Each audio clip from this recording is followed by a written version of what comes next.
Vaccine hesitancy has been a very quickly growing debate within recent years. Here recently, many parents are choosing not to vaccinate their children against very deadly diseases, and the reasons are very unknown. However, the reason that I'm talking about this topic is because I would love to know what thoughts these parents have against vaccinations, or what do they believe that vaccinations will do to their children if they're vaccinated, or the non-beneficial things that vaccine brings. I just think it's very interesting. Just like Dr. Goldstein said out of Chicago, a pediatrician out of Chicago, he said the evidence in immunizations is so overwhelming, there should be no reason as to why we should sell it. And in my opinion, that's just very true. If there's something out there that's there to protect your child against these deadly diseases, why not use it? But to each its own.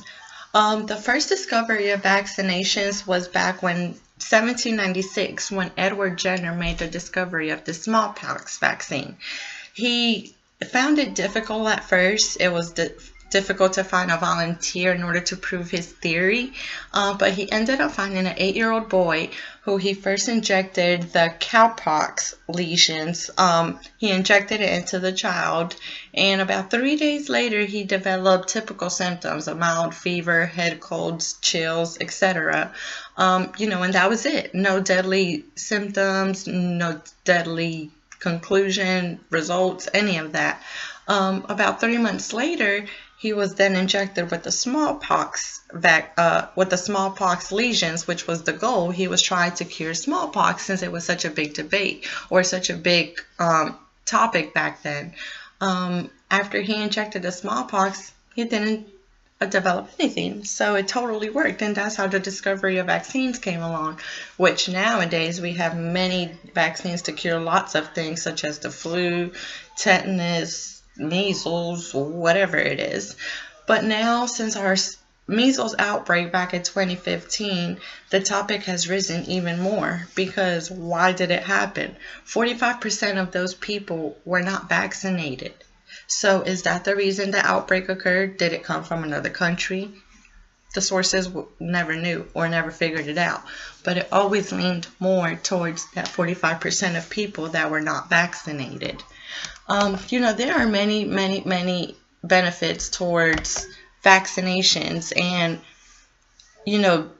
how to prevent these outbreaks from happening. Herd immunity means the more a community is vaccinated against a disease, the smaller chance of outbreak occurring. However, now that more parents are choosing not to vaccinate, herd immunity is not as strong as it was. So now we're hearing more about these diseases that we thought we'd never hear about again, such as the measles. We've heard about a couple cases of the measles. Many people dying from the flu nowadays due to high percentage of people not being vaccinated. There's a huge myth saying that the MMR vaccine and autism have a connection. That myth came from a British doctor many decades ago that had a study, or proved a study, how these two had a connection. Well, come to find out, years down the road, there was no study. All of it was a false study in order just to make money out of big old companies and things like that. And this doctor ended up losing his license due to this fake study. And scientists now have still tried to make a connection between the two, and there has never been a connection. So parents have a lot of misled information on vaccines, and I believe that's a huge reason why they choose not to vaccinate, or even religious reasons, things that they think would happen to their child if they're vaccinated. Who knows? Many people have their own opinions. But in my opinion, it's very beneficial in order to get your child vaccinated, in order to prevent these outbreaks. If your child has to have certain vaccines by the time kindergarten comes around, why not have your child protected? Now that you understand many benefits of vaccines occurring, and what would happen if your child is not vaccinated. You don't want your child to be the reason an outbreak occurs in the school. People, just get your children vaccinated. They're out here for a reason. They're out here to prevent these crazy things from happening. Vaccinate your children if you can. And if you have a medical reason, just protect your child as much as you can. It's out there for a reason. Go get the vaccines. Thank you.